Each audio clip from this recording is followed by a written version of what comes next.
So here in Utah, we're doing a presidential preference poll, which is essentially a caucus. Caucuses are hard to get people out to no matter what, but you're competing with soccer games, dinner time, everything else. What do you have to say to Utah voters that would get them out there and voting and trying to have a conversation with their neighbors? Well, I think it's really important because I've always said in a general election, we're given a choice. In a caucus, you make your choice. There's never been a time where it's more important. When you see parents with kids, this is going to affect the $34 trillion in debt and whether they're going to have to pay that back. This affects the fact that only 31% of 8th graders in our country are proficient in reading. You've got an open border where we saw a University of Georgia student killed because we're not closing it. You've got lawlessness in the streets, and you've got wars breaking out. This is the time to decide, do we want more of the same with the division and the anger and the hatred, or do we want to move in a new direction where we can actually get to a country where we can have dinner and not fight over politics, where we can go to our jobs and say what we think and not be demoted because of it, where we can actually strongly disagree but not have to hate each other over it. And it's getting back to a party of fiscal discipline, national security, and not about one person, but about the American people. When you say one person, a lot of people, when they look at this election, they feel like it's inevitable. It's a 2.0 of Biden and Trump again, and they feel like at this point they may as well just let it run its course, let it be crazy. Does it have to be that way? Because a lot of people are looking at your numbers and say, you're a long shot by a long ways. While you're getting people out to vote, it may not be enough. If you're looking at a handful of states, that's not our country. And you look at Super Tuesday, there's going to be a lot of states voting. And I know that the people of Utah, they're strong, they're smart, they know the power of their voice, and they have the ability to show the country the direction they think they need to go to. I mean, we are blessed. I saw at the United Nations, so many other countries loved the fact that we had freedom of speech, freedom of religion, freedom to do and be anything we wanted to do without government getting in the way. They would have loved to have been able to vote in elections like we do. This isn't Russia. We don't anoint kings. We have elections, and people get to use the power of their voice to decide the direction of the country. Do you want to be left with two 80-year-old candidates where one calls his opponents fascists and the other calls his opponents vermin? Or do you want to go with a new generational leader that's going to work day and night for 8 years and put in the work and put in the time to get us the solutions going forward? That's the focus of where we are. Senator Mitch McConnell today said that he's willing to step aside in November and make way for new leadership. Do you think that's a sign maybe to voters that it's possible to move beyond what we have right now? I think it's an important sign. I think what Senator McConnell has done, he's done some very good things, but I think recognizing that it's time for that generation to move on. I mean, how do you have, him in his 80s? You've got two presidential candidates in their 80s. When you ask the younger generation, that's what terrifies them because they don't think they can relate to them. And you look and you see all of these people refusing to let go of power. But maybe that's the reason we're having such a hard time. If they let go and allowed us to go forward, we could start dealing with the issues that we have, the border, education, the debt, all of these things related to preventing war. We could do that, but we need new generational leaders to do that. You're obviously running to be president, and you've answered this question before, but a lot of people are like, what if it is Trump? Are you willing to be the yin to his yang and maybe even out some of what he does and work for him again, or is that just not on the table? I mean, right now it's a primary. And a primary, I'm trying to show the direction. We can either be a Republican Party that is moving away from fiscal responsibility, moving away from national security, moving away from trying to win races up and down the ticket, and making about one man who's grown government, continues to cause this division, or we could be the party that goes back to respecting a taxpayer dollar, focusing on what really matters, focusing on government being small, on freedom. That's what we want to do. And so this is a real choice here. You can either have old, you can have young, you can have more of the same, or you can have something different. And that's what the people of Utah will get to decide. And the people of Utah look at our state as a pioneer state settled by people who were looking for a home that were driven out. I think they'd welcome in people who are looking for that same thing in the modern day age, but I think at the same time worried about the border crisis and how we fix this problem. Is this something the president should be fixing with executive order? Could Congress do it? How do you fix the problem if you're in charge? Well, as governor, I passed the toughest illegal immigration law in the country. President Obama sued us over it, and we won. We are a country of laws. The second we stop being a country of laws, we give up everything this country was founded on. But look at what's happened. You're going to have Joe Biden and Donald Trump at the border tomorrow. The question that needs to be asked to Joe Biden is, why did you let it get this bad? And then the question that needs to be asked of Donald Trump is, why did you stop Congress from doing anything about the border last week and tell them to wait till after the general election? We can't wait one more day. What should have happened last week is Congress should have gotten in a room and not come out until they had a strong border bill. But instead they went home on vacation for a week because Trump said not to do it.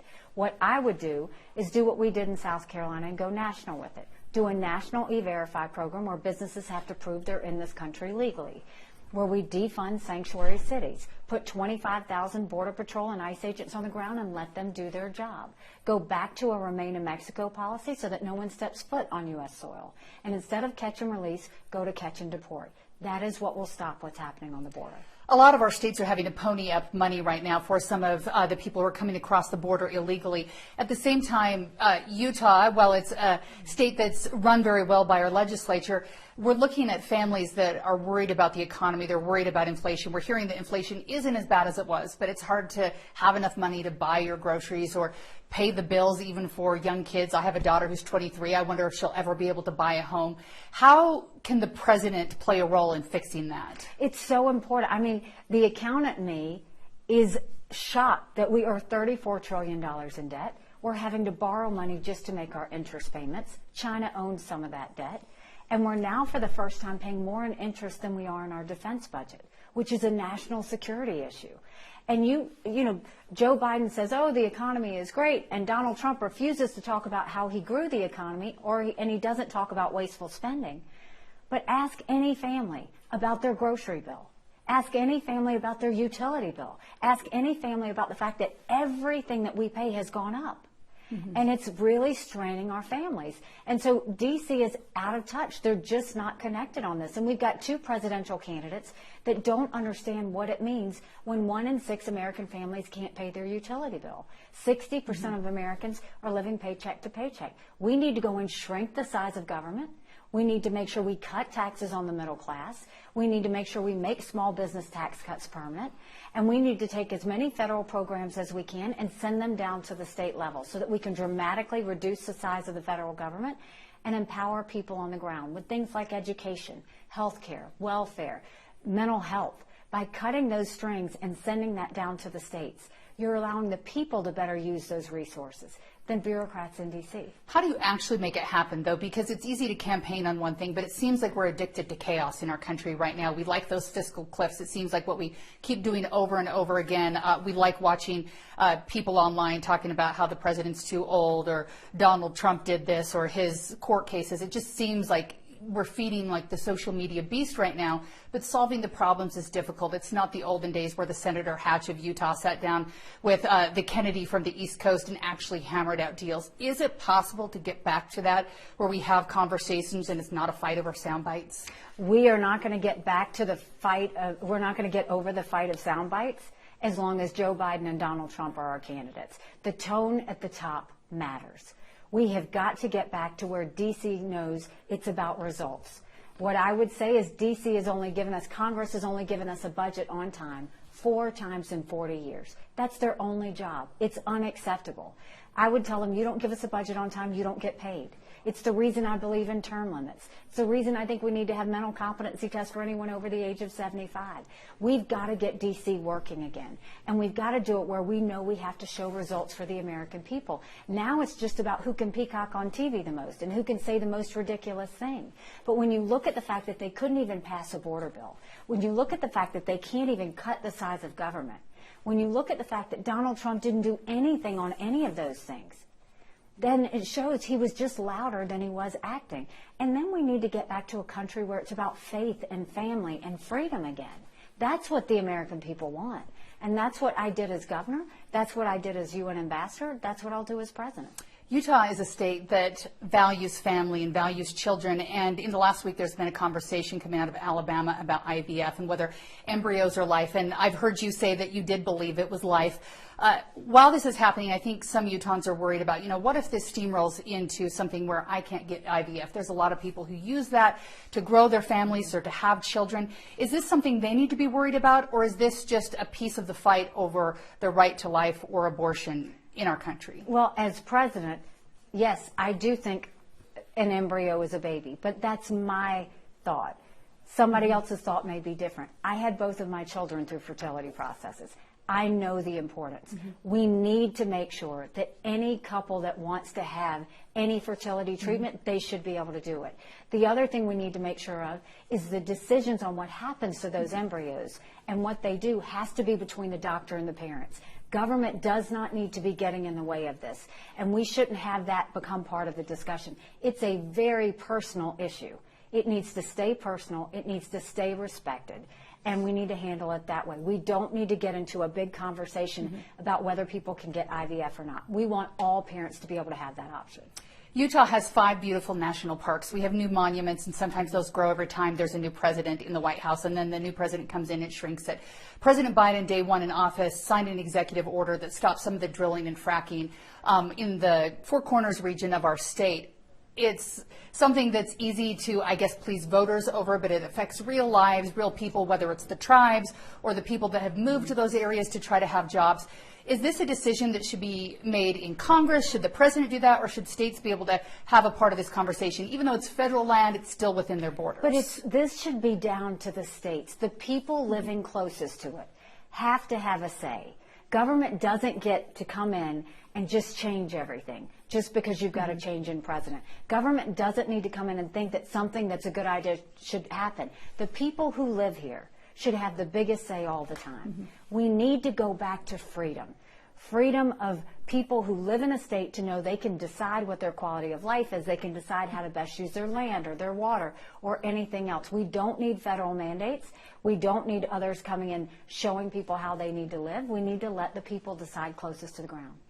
Close to the ground here in Utah, our Governor Spencer Cox is working on a campaign with other governors. You've been on that seat before where he's talking about disagreeing better. And I think a lot of people like the idea of disagreeing better, but then they'll say, well, he said this nasty or this person said that nasty, so you can't say disagree better because you're not really doing it. Is this a conversation worth having even if we're not perfect at it? What I'd like to see is that our kids can actually see us live in a country where we can have a dinner conversation and not fight over politics, where somebody can go to work and not worry about what they say or they'll be demoted, where we can strongly disagree and not hate each other.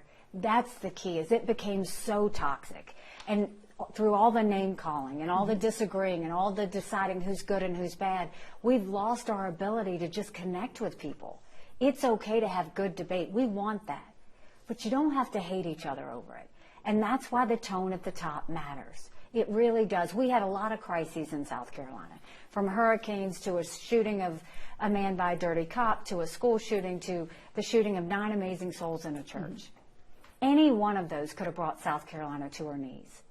But after that, when that shooting at the church happened, it was on the heels of Ferguson, when every city was going up in flames over riots. Why didn't South Carolina burn? We didn't have riots. We had vigils. We didn't have protests, we had prayer. The tone at the top matters. A leader should bring out the best in people, not go and encourage the division and the hatred that we're feeling right now. One of the things that seems to be creating the most division, whether it's in local politics or national, are transgender issues. And they're obviously passionate people, I wouldn't even say on both sides, but on multiple sides of this. Is this the next fight that our country is going to face, or what's going to happen in that regard? We're talking about sports, we're talking about surgeries, whether minors should have them. They're difficult discussions. They are. I'm a strong believer. Strong girls become strong women become strong leaders. I don't think that happens if you have biological boys playing in girls' sports. I don't think we should ever allow that to happen. When it comes to issues of transgender adults, they should be able to decide how they want to live.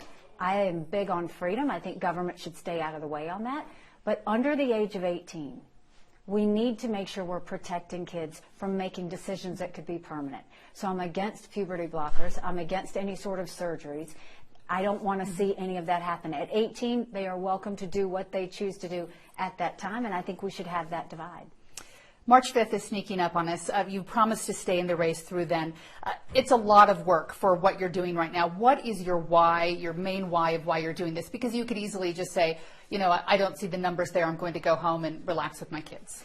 This is important for people to know. We have a country to save. And you've got a Republican Party that's going closer to being about one man instead of being about the country.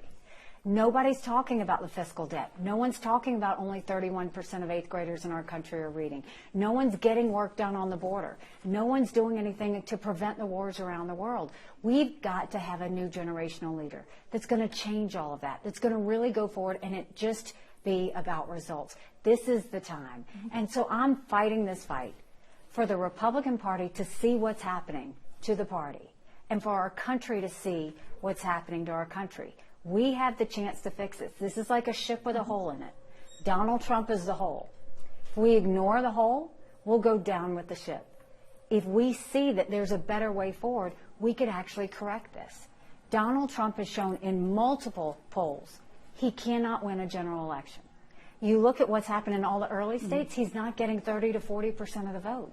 That's not the way a Republican is going to win. And so what good is it to have a Republican candidate if they can't win a general election poll? That's the part we're trying to say. I defeat Joe Biden by 18 points. Donald Trump can't beat Joe Biden. Let's do something where we can change the direction of our country by getting a candidate who can win. Otherwise, we're going to end up caving to the socialist left and a President Kamala Harris. One last question before I let you go. Looking beyond the primaries, we have RFK Jr., who's probably one of the bigger names we've had for a third-party candidate in a long time. Do you see that as healthy and something that our country needs, or are we better off with the two-party system? I'm open for anybody that wants to run. I think voices matter. I think elections matter. And I think debate matters. So I think this is the chance where it's once again showing the American people that they are not happy with Joe Biden and Donald Trump. That's why 70% of Americans say they don't want Donald Trump or Joe Biden. 60% of Americans think Joe Biden and Donald Trump are too old to be running for president. We need to listen to them. When you start to see these alternatives, it's because they're responding to the American people. Thank you very much for your time. Thanks so much.